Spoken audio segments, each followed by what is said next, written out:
Guys, welcome back to the Glow Collective podcast. He might have only lasted 24 hours in the villa, but he can give you a banging balayage and blow dry. It's our Yorkshire boy, Sam Taylor.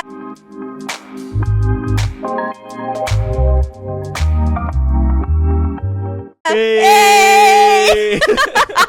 Did you like your intro? That was actually really good. Thank I think that's the best one yet. Yes. 100%. Smashed it.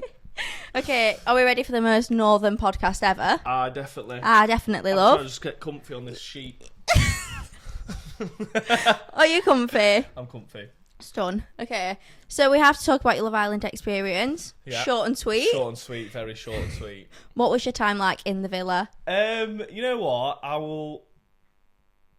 can't even explain it. It just happened so fast from the morning of, like that day, like you just don't know what's happening. Like they don't tell you anything. They just keep you blindfolded. Oh. And then you kind of get told like, right, now it's happening, sort of thing. And then we was like chucked on back of the BMWs, I think it was. So were the boys together and the girls together? No, so what happened on that day, you got took to site, but obviously you don't know where you are. Yeah. So you get took to site and you got a blindfold on, you sat in this little tent by yourself. And I was just like, my ADHD was just like kicking off. Like I was asking for the most random things. I asked for a bucket to like throw stones in the bucket. Like we was there for hours. Yeah. I asked for a colouring book. I did like that many press ups. I was like sweating, so I had to ruin my makeup. So I had to redo my makeup and everything. Oh, you got makeup done? Got makeup done. And then the barber came and like lined up your beard again and stuff like that. But yeah, when we walked in, it was mental. Absolutely mental. Can't even explain it really. So were you actually in for 24 hours or was it just for our I think filming wise? It was so the day we walked in and everything, and then did that little game and then got coupled up and everything, and obviously that night Joey came in, and then the following night, that's when Joey had to make the decision, and obviously then that sent me home. Ooh. So I had one night's sleep there. Comfy bed? I've had comfier. Oh god, they need to up budgets. Yeah. Well, slim budget. Were you shocked to get dumped so early on, or were you expecting it? I expected it, to be honest. Did you? I knew it was going to happen. I knew, like, straight away when Joey walked in and Samantha and him were always chatting. Yeah. There was always conversation there. So, like, they were always having a chat and stuff like that. So I knew.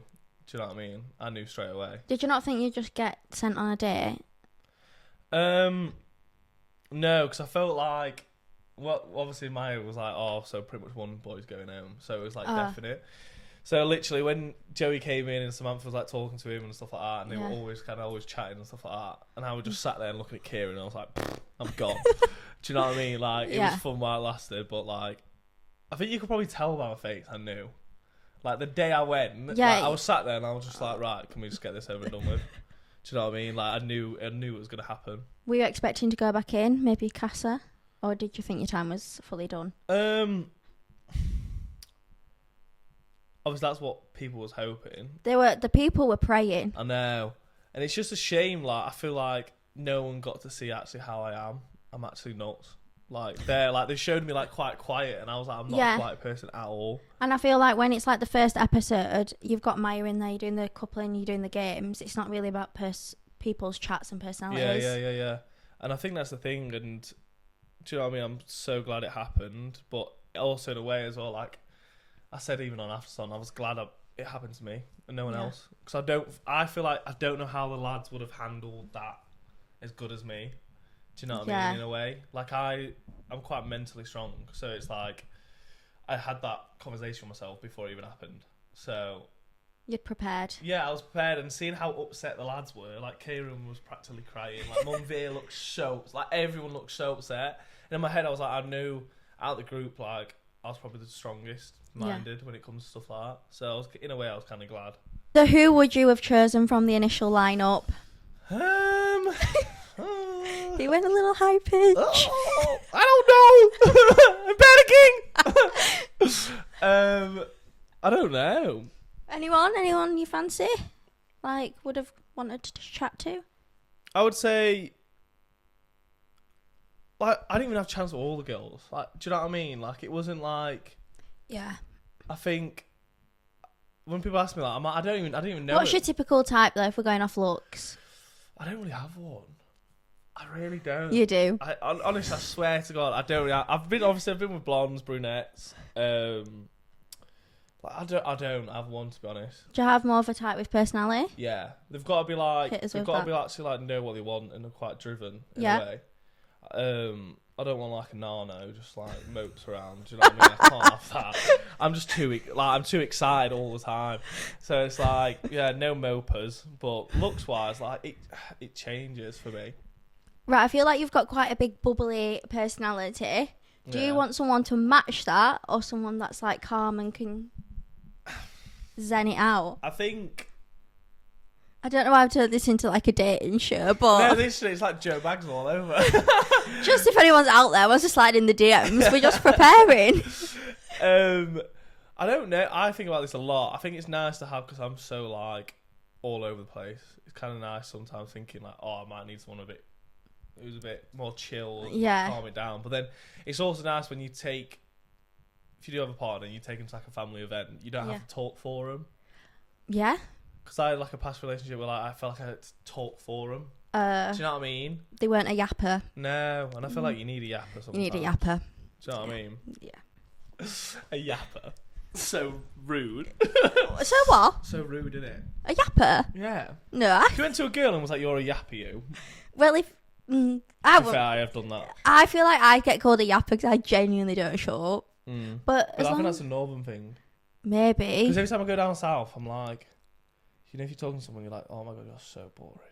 Like, there's no person. There's nothing. Oh, they don't talk. No, what? Like I've got one Uber driver who's like a core memory of mine. He's called Joseph. He knew everything about my life problems on the way to my Sheffield night out. In London, you get none of that. No, you don't. They don't really talk, do they? No. They just charge you a fortune and tell you to. Oops. So, do you want someone northern? Nah. Not. No. Absolute no, or not a necessity. I'm not bothered. Do you know what I mean? There you go, guys. I feel like, it's got to be a nice person. That's the main thing. Okay. Especially nowadays, everyone aren't they? Sorry, I can't swear, can I? No. Can I swear? No, sorry. I'll bleep that one. Everyone's a little bit nuts, aren't they, nowadays? Yeah. Like, Do you think people want to date you more because you've been on Love Island? I mean, I don't know. You can't even count it. Do you know what I mean? Like, I was only like, oh yeah, bye. Like, that was literally me. Do you know what I mean? You can't really count it, can you, really? No, but I think you was like kind of the Love Islander. You was on a short time, but you're still memorable. Like, I remember you more than people that got further onto the show. Yeah. You've just named some then and couldn't even tell you what they look like. Not to be nasty. True. Sorry. Was that a bit harsh? No offence, Mum Veer. So what was the application process like? Did you get bloody approached? No, I applied. Oh, did you? I was the only one I think who applied. Oh. Yeah. How did they get approached is what I want to know. Like, what, were you just scrolling through I Instagram? think you get a message on Instagram, don't you? And Yeah. I actually, I went on the website and applied. Oh. That's how it happened with me. How did you do it? What was your selling point?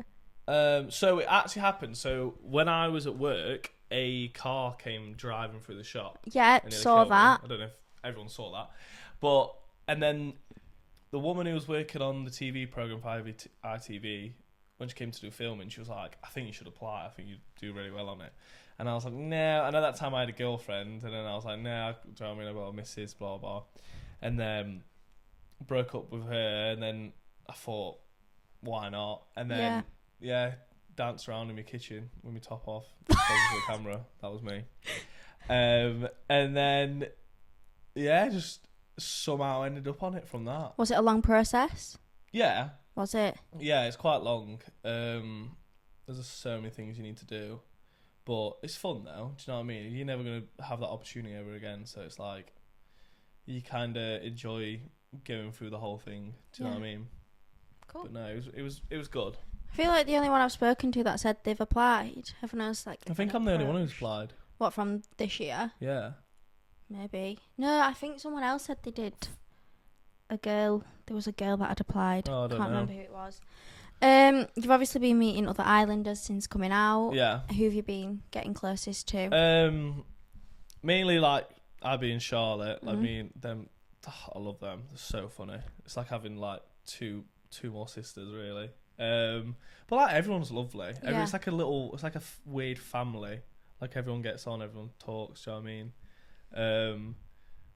We've all been on the same thing, and we've all gone through the same journey. So it's like I don't think you can look at anyone any different than. Do you feel like once you've been on, everyone kind of takes you in as the family from all the seasons? Yeah, I think so. Definitely, everyone talks, everyone gets on. So it's like I said, it's just like a weird family. Strange. Yeah. So I've seen a few comments and speculations here and there. Anyone in the DMs or being added to the roster? Added to the roster. The roster is not really rostering, to be honest. Like, I'll be honest, like, I just want to like focus on the clothing brand. Yeah. Luxe Couture. Like, focus on that. Push that as much as possible. Still like push hair as well. Like, I still love doing hair, and I feel like I'm kind of pushing that to the side a little bit, and I'd like to bring it back. Yeah, bring it back a little bit more. But yeah, I feel like the roster at the moment is it's not really pretty slim. It's not happening. I don't reply. It's really bad. Do you leave people on red? Yeah. But do you leave people on red who you've been messaging for a while and you're getting the girls' hopes up and then you just leave them by your face that's telling me yeah? Or do you just... Are you a ghoster? No, I'm not. I'll be like... I don't know how to explain it. So I'm more like, I just get busy and then I'm like, woo! And then it'd be like, oh, I didn't reply in 3 days. 3 days is pretty bad. I know it is. But like, it's, yeah, I don't know. Because you don't know. My plan Maybe it's just because like, no one's been the one for you, so you're just not that bothered. Maybe. Let's just say that. Yeah. Not that you're a ghoster. I'm not a ghoster. Sometimes. It depends. Depends. Yeah, do you know what I mean? It's hard, like... But you always have... I'm a caller, though. I'll be honest. Do you like a FaceTime? Yeah, but like I'm a caller, like I send voice notes to everyone. Do you know what I mean? Oh, love a voice note. So it's like I can't, if I call someone and they don't answer, I'm like, that's an ick. Because why can't you talk on the phone? I'm like, oh, I only text. Like, grow up. Do you know what I mean? Well, what happens if they're busy? That's fine, but like I'm a caller. Do you know what I mean? Would you rather have a call than constant text conversation? Yeah, 100%. Like, you're not going to have a constant convo. Yeah, do you know what I mean? Like a quick call, do you know what I mean? That goes a long more way than a text. I'm way too dyslexic to text. My texting makes no sense. Do you not have the little microphone and we can speak into it? Because I can't spell anything. Yeah, but then I even like say it wrong. And I try to read it back, and it looks even worse than even if I tried texting it. Fair enough. So you talked about your hairdressing side of life. Yeah. How did you get into it? Get into hairdressing, I'll be honest, I kind of fell into it. So the plan was be a bricklayer from school, because my dad's got a construction company, so I thought, that's what I'm going to do. I can earn a lot of money doing that. Yeah. And then he didn't want me to do it. And then I was getting my hair cut one day, and then the guy who's cutting my hair was like, why don't you be a barber? Like, why don't you start cutting men's hair and do an apprenticeship in that? And then went to college for the opening day for hairdressing. Yeah. Left halfway through for the fire door. I was like, absolutely not. I am not doing that. Like, I couldn't do it. And then they called me up and was like, we have opportunity at this salon, blah, blah, blah. It was called Black Cactus Salon. Danny Richo, he was the owner of that salon. He was on Body Fixers. Oh, yeah? He was on that, and then I kind of had a meeting with him and stuff like that, and I said, I just wanted to be a barber, blah, blah, blah. I'm not bothered about the women's side. Like, I was like 17, I was like doing women's hair. I was like, absolutely not. And then all these women were coming in, I was like, absolutely yes. I was like, get me signed up. Rang Vicky from Chesterfield College. I was like, put me on hairdressing. I was like, if they all look like this, I'll do hairdressing. And then literally ever since that day, and then it's took me like to the craziest places doing hair. which is just mental. That's too funny. Because when you said I was a 17-year-old, I didn't want to do women's hair, I thought, you sure? 'Cause you could just natter to him. I know, and then you figured that out. Yeah, I remember saying to Danny, I was like, there was always this one client, and she was stunning, and I was like, right, if they all look like that, I'll do women's hair. And he found it hilarious. And that day, I rang Vicky from college and was like, put me on women's hairdressing. Ever dated one of your clients?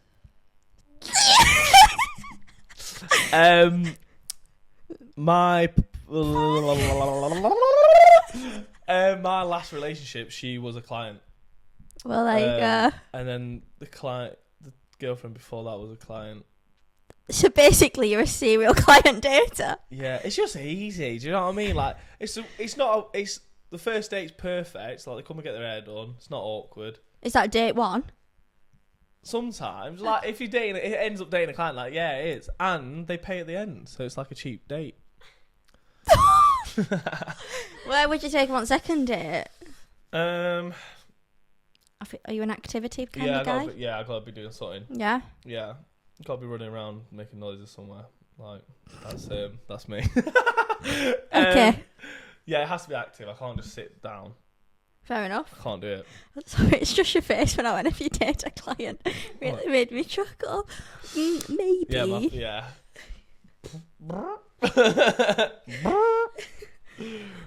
So you still wanting to do hair now, or is your influencer lifestyle taking over? Absolutely not. Still want to do it. I love doing hair. Do you know what I mean? I'm still like, I'm in the salon. I was in the salon yesterday. I'm in the salon tomorrow, Friday. As much as possible. I love the people I work with. Yeah. Do you know what I mean? I absolutely love it. Salon 60, like, it's like a weird little.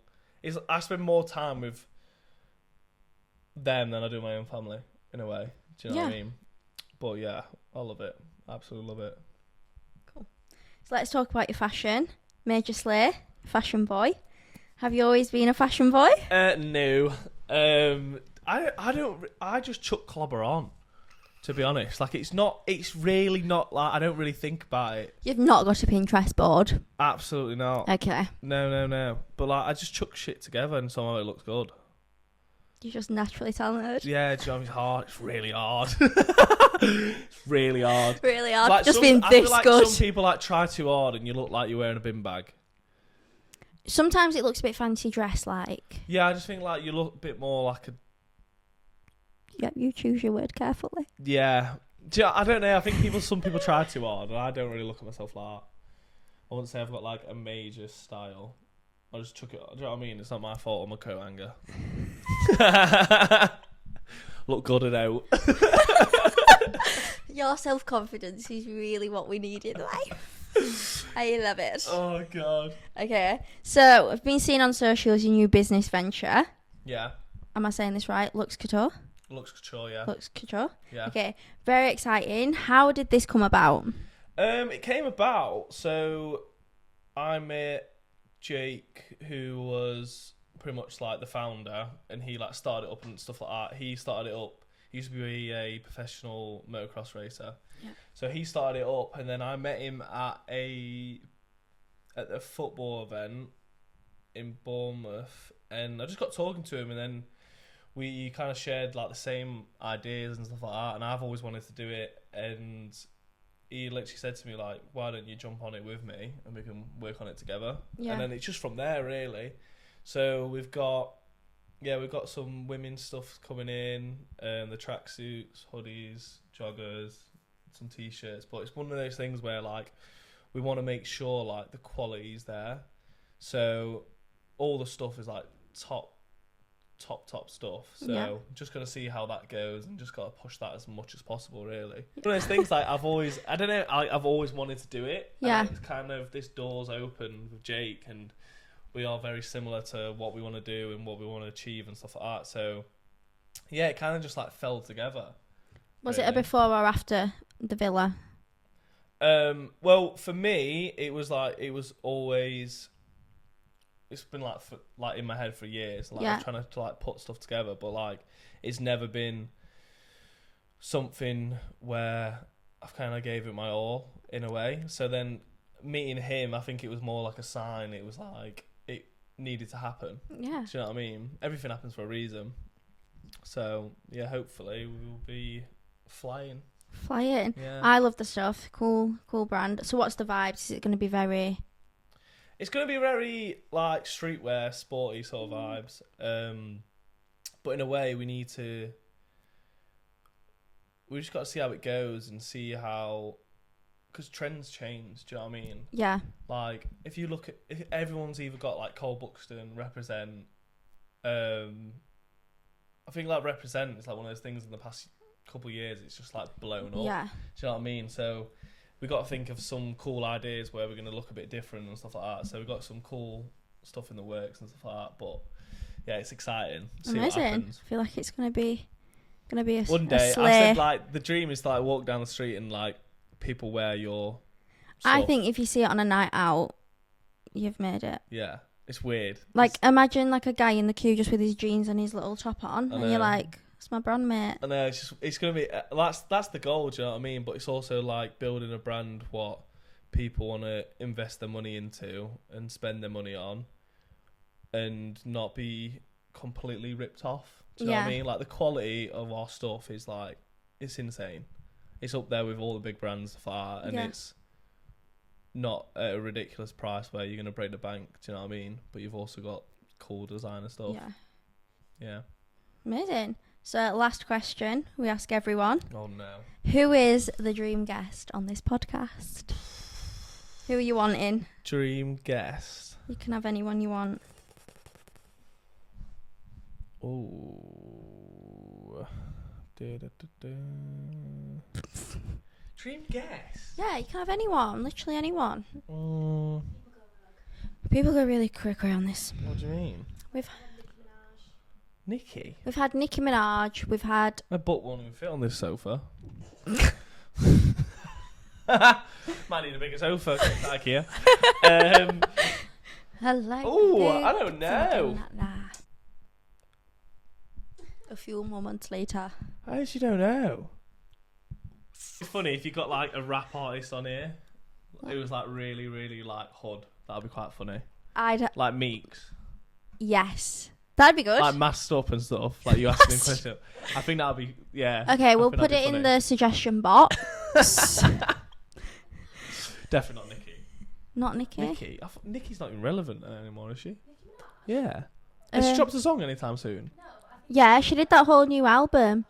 Beep, beep, beep. Is that beep? Is that you? Oh, right. Sorry, that one. No? Nope, don't know that one.